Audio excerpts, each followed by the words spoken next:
Welcome to Evolve Beyond Borders 2023. My name is Don Banowetz. I'm our Vice President with Enterprise Solutions at Corpay Cross Border, a business focused on cross-border payments to 145 currencies to 200 countries. I'm joined today on this panel with Brian Radin from Fleetcor's Prepaid Solutions. He's the president there, and Owain Walters from Eburry, who's the managing director of Mass Payouts. Brian, if you'd like to introduce yourself.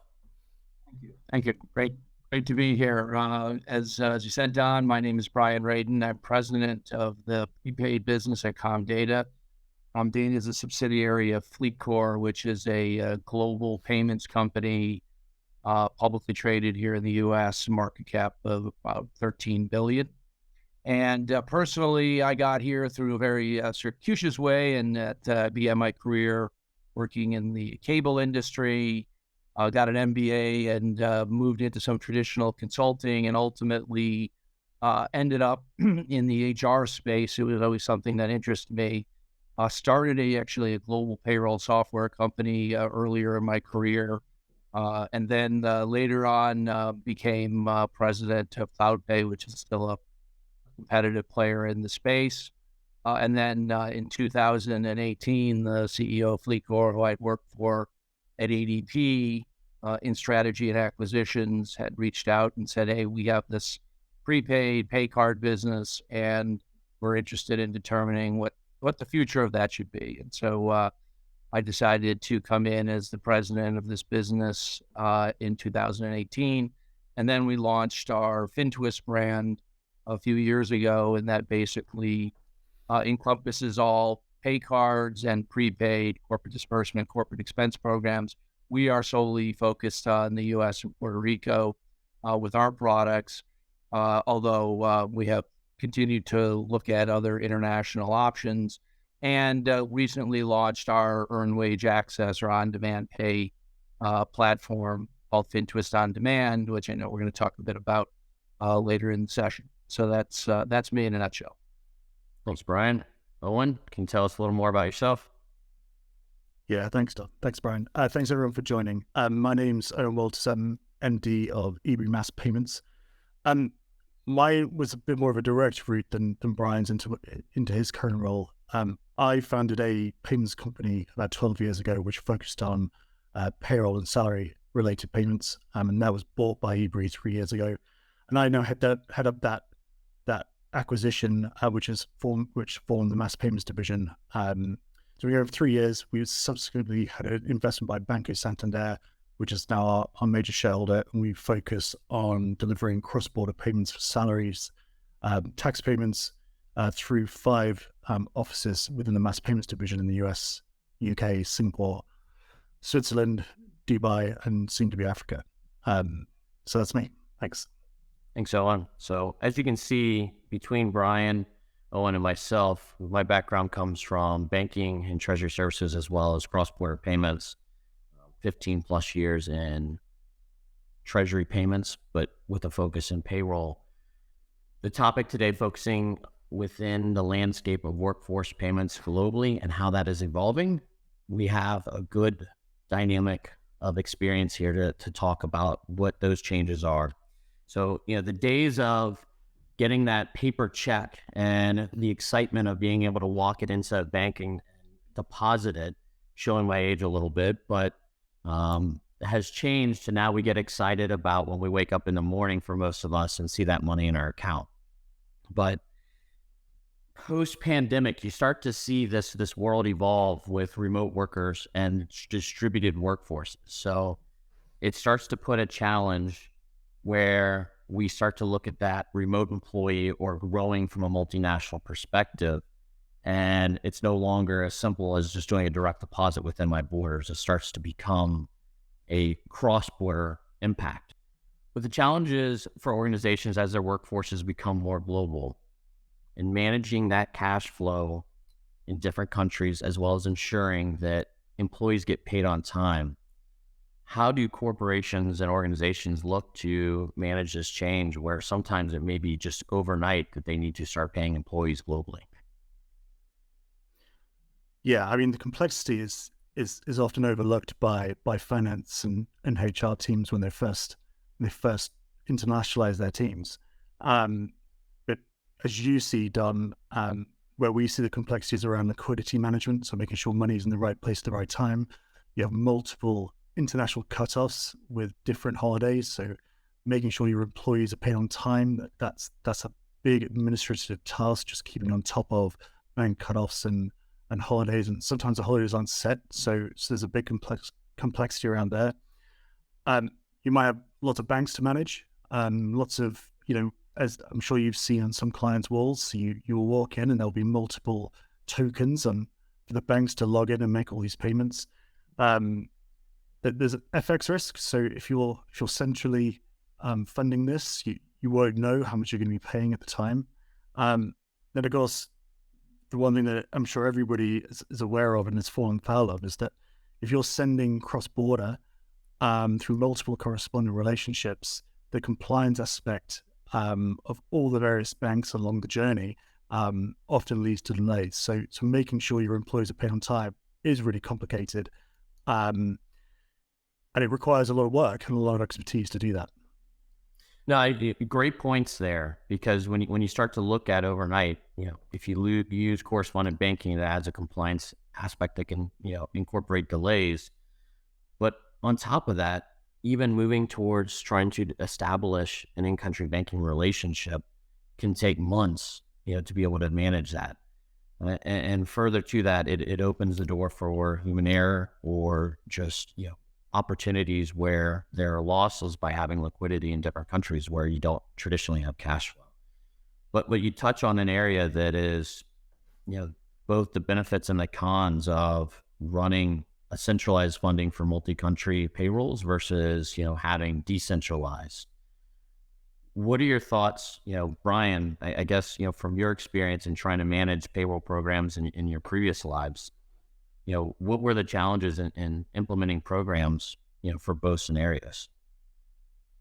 It's complicated. I think, it starts both at the organization. And one point I think that I would raise is often when you're using a third party to manage global payments to your employees, those are typically people in payroll. They're running payroll operations, and even if they're local or global, that's their focus. Their focus is on getting pay information, getting it processed, and getting it pushed back out into pay slips. And then there's the whole funding.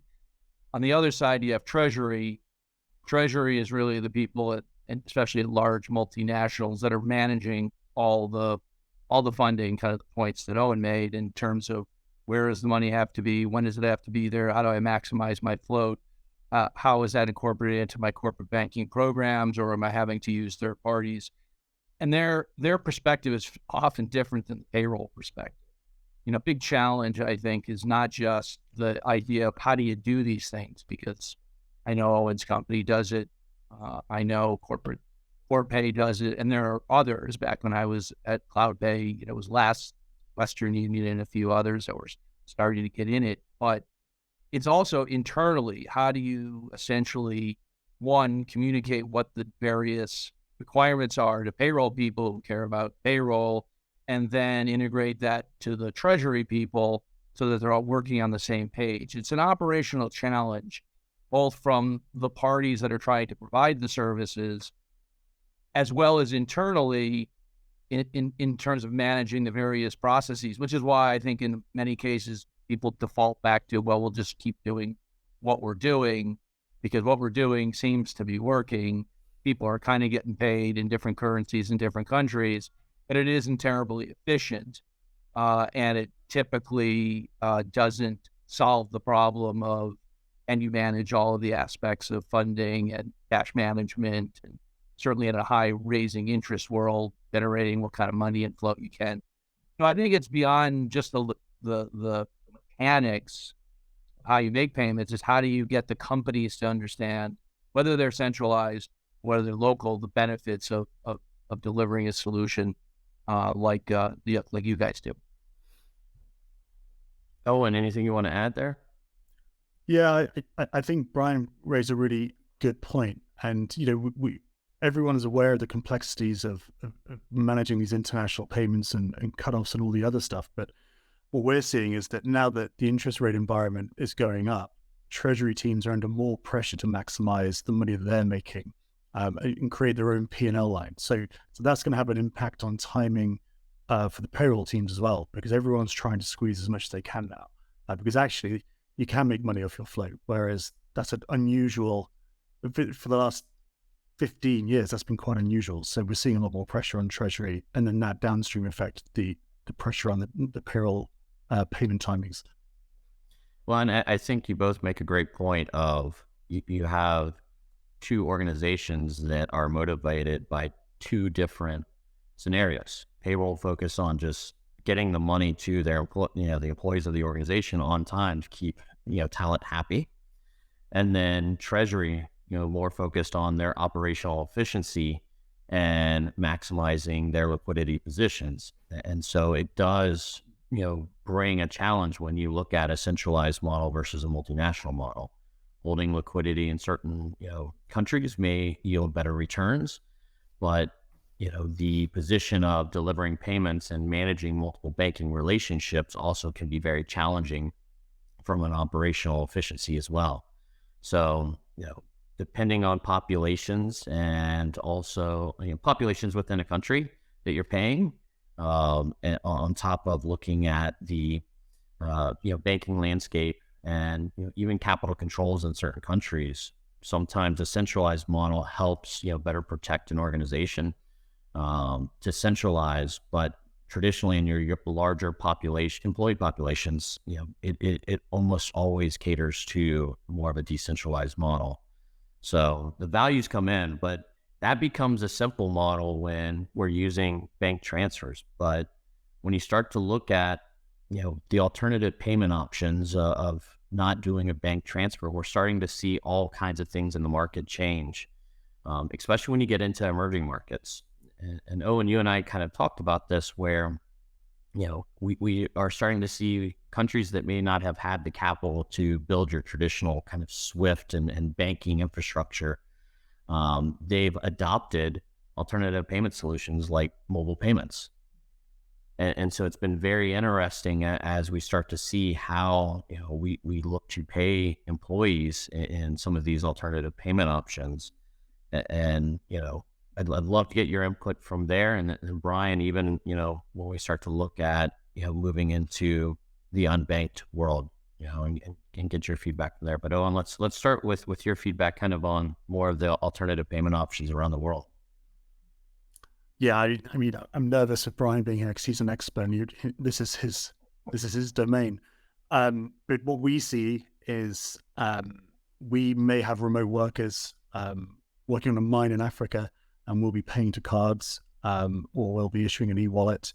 And in some unbanked areas, particularly in sub-Saharan Africa, we are seeing payments to mobile phones, and they are managing their wallets through their phones. It's a really well-developed network. Kenya, I believe, is actually the world leader in this space. So it's a robust and reliable system. I think it's probably only fair to say that the amount of payments that we do like this are very small. Most of the outsourced payrolls that we process tend to be for companies that wouldn't have unbanked employees. So the amount that we do is very small, but we do see it. Yeah, Brian, I think it's definitely an issue in parts of the world, but it's a different kind of issue. We still have an unbanked population in the United States. We traditionally pay cards, for example, here in the U.S. were for people that didn't have banks. Comdata actually, over 40 years ago, created the first pay card product, which was really just a way to replace paper check, and it was debit. And basically, the employee took all their money out at an ATM. Back when ATM fees were a little bit lower, and there were many networks to go to, and cash was still very important. I'd still say it's more important than people think, but it's not like it was. And so what was happening is it was really a product of necessity. Over the years, certainly domestically, it's become more of a product of benefits. So I use it for my P2P payments, it's credit, it's debit, it's bill pay, it's a mobile bank account. But especially in the US and in most parts of the world, it's hard to get cash without a card. And in the United States, there's a very small percentage of ATMs where you can use your mobile and get cash. And so people that typically have these cards still want cash at some point. There's a high correlation to have a card and want cash. Doesn't mean I want it all cash. Doesn't mean, in fact, about a third or more of our employees that use our product also have a bank account. So they're using the card as a second account to manage savings, account to put money aside to help budget and plan. So I think here it's become more of an option. About 8% of the market still gets paid by check in the United States. So it maybe, let's call it 15 million workers at any given point in time are still receiving a paper check. That market's still turning over either to electronic payment, whether it's a bank account or a pay card.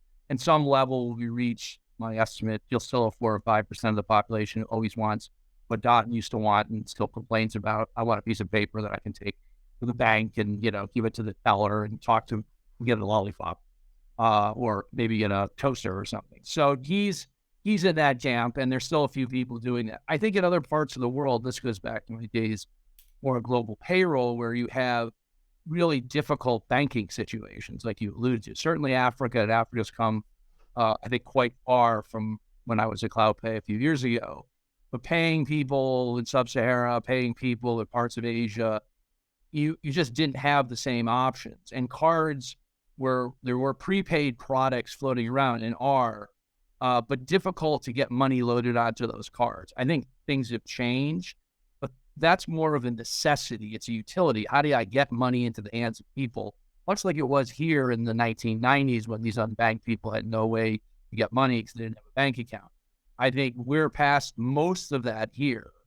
This has become less of a utility, more of a product I can use to compete with some of the consumer card products. I still think in other parts of the world, and Owen is more, I'll return the favor and say he's more of an expert, you, Don, on what's happening in those parts of the world. But I think that's where those populations are, which is far down from past where we were here in the U.S.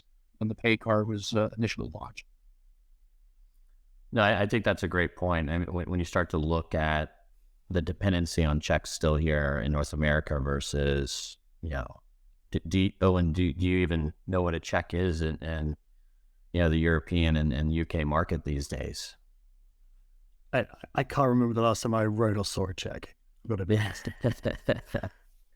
it brings an interesting thing when we look at a world where compliance drives a lot of what really drives our businesses, but even in kind of the tax authorities wanting to know where money's flowing to, and accounting purposes, the days of giving cash to an employee kind of goes out the door, and having alternative payment options for unbanked helps that compliance mindset to be able to track where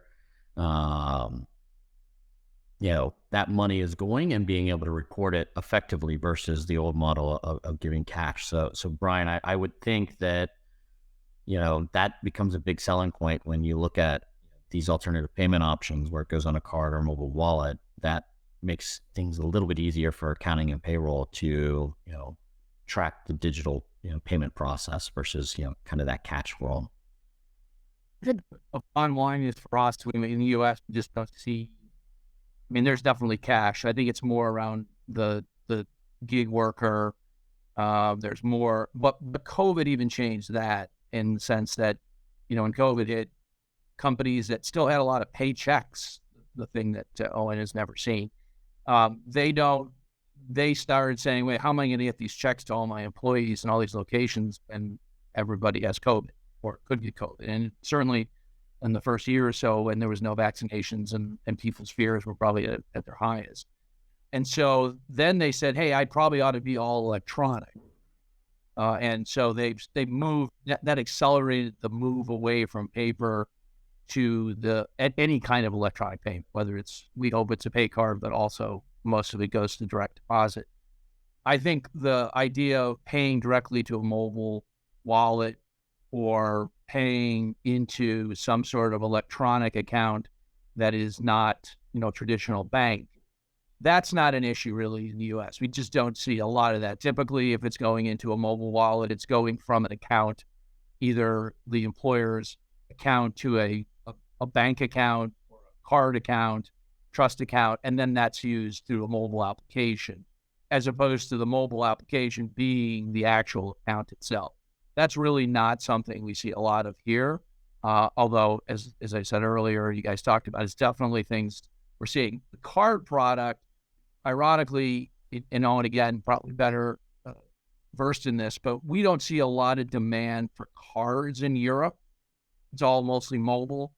We get questions a lot from expats and people here who have employees that are moving, and they don't want to open bank accounts in Belgium, and they don't want to be known by the European governments. They want to be working there, they want to be paid through the US, and they want their money not to go to an account. And so they'll ask, hey, can you load this money into a wallet? They don't want a card because the card is not as well accepted and used in Europe as we see here in the United States. And there's various country by country limitations on cards in the rest of the world. So it's more electronic, but it's more of once the money's in my account, how do I access it? For most employees who are working overseas, we get questions a lot from people who don't want to have a bank account or a receptacle. They want money to go directly from the U.S. bank into the local account, whether it's in same or currency, or whether it's through the ability to choose a currency of whatever their country they're working in. That we hear quite a bit about from our clients, and we look to others within our company or partners to handle some of that, because the card just isn't as valuable, at least what we see in particularly in Europe. Owen, do you see that drive in Europe toward card, or is everything still pretty much bank account driven? No, I think similar to the US, being unbanked in Europe is quite unusual. There are unbanked people, of course, but where we do see the demand for cards is in somewhere difficult, like I keep talking about Africa, but we also see that in APAC as well, some of the more developing countries in APAC. And actually, not for salary payments, but for expense management. So if you have an employer of record type employee who's doing project work, they just want a card that their employer is able to load. And it's similar to Brian said, they don't have the time or the inclination to open a bank account. They just want a solution. So we don't sell it for salaries. That makes a lot of sense. Yeah. I mean, when you get into the alternative payments, it is much easier to get one put together and get details for payment versus, again, opening that bank account in another country where you don't have residency or any type of documentation that a bank would want to have to be able to open that bank account.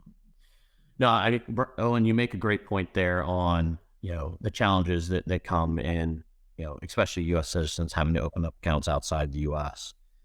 And I remember my early days when I worked for RBS, hearing the stories of a company in Indiana taking 3 trips to the U.K. to open a bank account, and 6 months later, being able to finally open that. And so there are challenges, but the alternative payments definitely help speed up that process, for project work or short-term assignments and things, so that they're able to maintain that. But it's interesting as we see more on kind of personal financial services, this world of instant payments and instant kind of gratification that comes in. There's been tools to be able to help retain talent, and we look at earned wage to access. I know it's become a pretty big topic here in North America, and a lot of times coupled with the payment process, and how they're receiving their payroll. Brian, if you want to touch, I think from a North American perspective, and then Owen, we'll kick over to you from an EMEA perspective on what the adoption looks like and kind of the driving factors around the earned wage to access. I think the concept is global. And I want to get paid when I work, not get paid when your payroll system says I should have my pay processed. And particularly for there's a high correlation between people that would use, let's say, a pay card and that want to have their money and need their money. I mean, in the United States, the typical worker doesn't even have about $400 of savings in their account. So to be able to make payments for rent and their auto lease and things like that, having money available is really important. And when you're talking about hourly people, like people work in restaurants, about staffing, hospitality, having it is important and not being limited by the construct of your system. With that being said, it's, by our last count, there's over 125 of these types of platforms around the world. About half of those are in the United States in some form or another. A lot of people talk about, hey, we have instant payments, and that's literally maybe just on a consumer card where you're using MasterCard Send or Visa Direct to get money instantly loaded into your card. I think the biggest thing that you have to look at in this whole space is if you're a provider, one, you don't want to interfere with the employer's payroll process. You don't want people to have to do things differently. They literally just want to keep going. And a lot of the early models here in the United States were like that. It was kind of running payroll every time someone wanted an early pay. Two, a lot of it is really just credit risk. What it's morphed into is, as the provider, you're essentially paying these employees for the wages that they've earned through working in advance of getting the regular pay. You don't want to interfere with that biweekly pay or weekly pay. So you better have enough cash. And I'll tell you that most of these earned wage access providers that are singular providers, for the most part, are well underfunded from a credit perspective. Third, there needs to be interfaces to payroll and time if you truly want to protect yourself. How do I know Don worked those hours, and how do I know Don's still employed? So you have to have an integration into a variety of payroll systems or applications. And depending on the size of the company, the smaller you get, typically they don't have time clock systems or time software, and some of their payroll applications don't produce the information that you need. So there's interfaces, which are probably the most complicated part of the calculation. Once you know whether someone's worked or not, those calculations are not really that complicated. And then it's getting the money into the account on the front end. So what's the interface look like with Owain? He wants to look at his mobile. He goes into his FinTwist account. He says, hey, I want FinTwist on demand. And then he has to have a way to put in how much money he actually has earned, determine how much of that he wants to take. If there's a limit, sometimes there's a limitation that employers want. They don't want Owain to take all of his money because they don't want him to essentially think about that as a way just to, buy smokes or not use it for the things that are important in their minds. So there's some paternalistic thing about it. And then essentially know that they have the money in their account. So somebody has to instantly move it. And again, whether you're using some sort of MasterCard Send or Visa Direct, or we have some account system like we do here, the money's instantly in the account. Nobody wants on-demand pay, 48 hours later. That's not on-demand pay, but using like just basically a typical bank transfer. So that's the components of it. I think what's happened is it's become more commonplace in the U.S.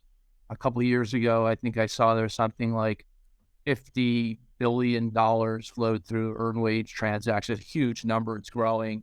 But we're also seeing some of them, the providers are a bit underfunded. Some are going away.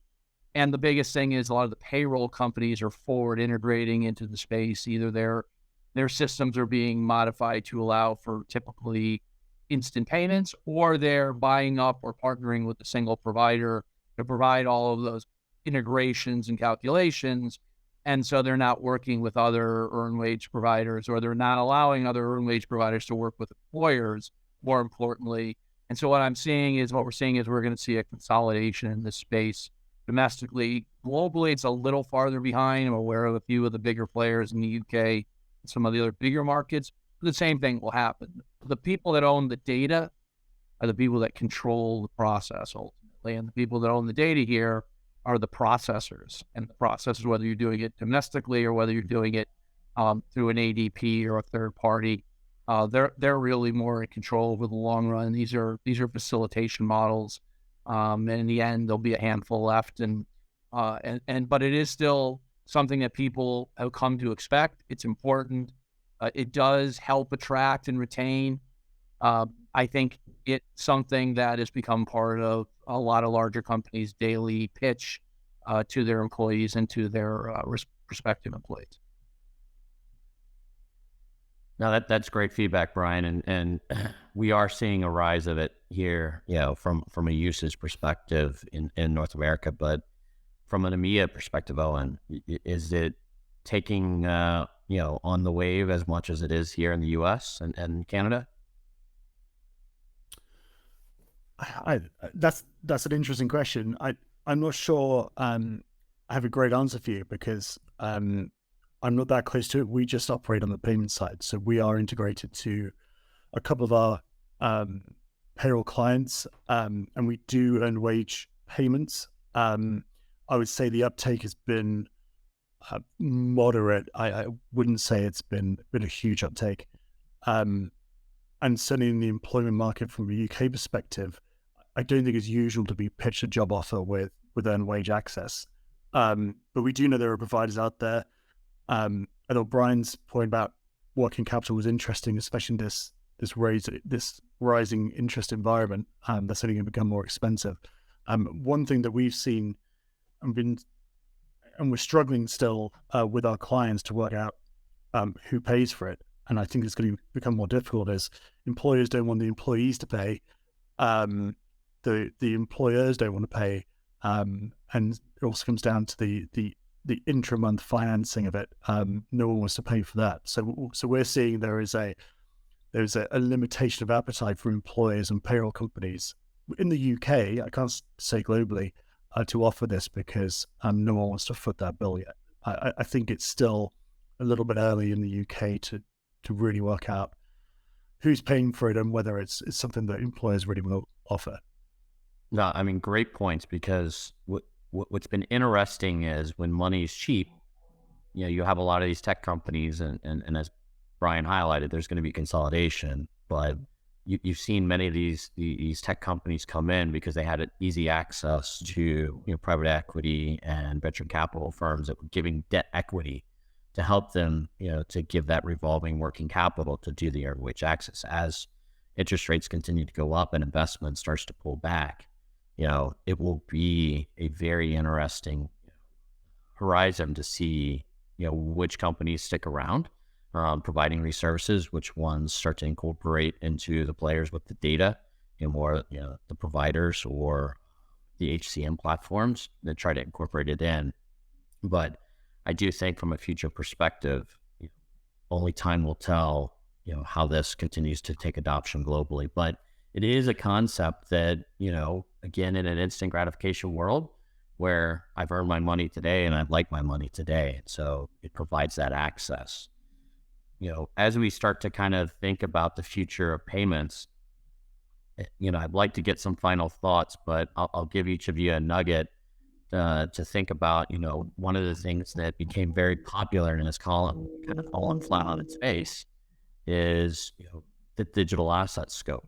And I think it goes back to a little bit of our conversation around thinking about countries that don't have infrastructure, versus major G10 type countries. But there seems to be a rise in people wanting potentially digital assets or crypto as a form of payment versus maybe a direct deposit. So Owen, I'll start with you. You don't have to jump on the digital asset completely, but love to get your input, and then just kind of final thoughts as you think about the future of workforce payments. I don't want to sound like a Luddite, but we've seen very little demand for crypto payments in lieu of fiat salary payments. We've seen some more. I'm trying to think of the right way to say this. Some more advanced thinking companies thinking that employees might want it, but the uptake has been very low. I can't see that changing. I think the volatility in the crypto market is unattractive if you've got your bills to pay and you know what they are in your fiat fixed currency. I think the only real involvement we'll see from crypto payments from the payroll perspective is if an employer has a direct to investment account type type payment. So people are investing in crypto and as part of their free cash flow. But I'm sorry to say for the crypto fans out there that I'm not seeing much demand for salary crypto payments. Brian, I think you'd probably be in line with Owen as well here, right? I mean, I just, plus the risk associated, and I think the legal aspect, certainly in the United States and a lot of countries that, I dealt with the global payroll days, you can't risk people's pay. And so, kind of like the 401k rules here years ago where it was, look, you can invest in anything you want, you can self-invest. And a lot of people lost a lot of money, and employers just opened themselves up to scrutiny.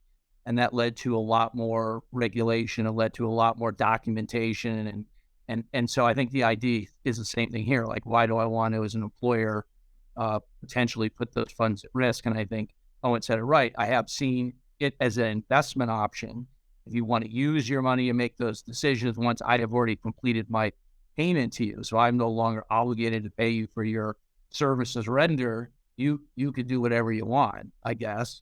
But from the standpoint of payment, I would agree. I would say it's not, we don't ever, I would say once in a while, somebody who will just try to be, hey, I'm a smart guy and I'm way ahead of the curve.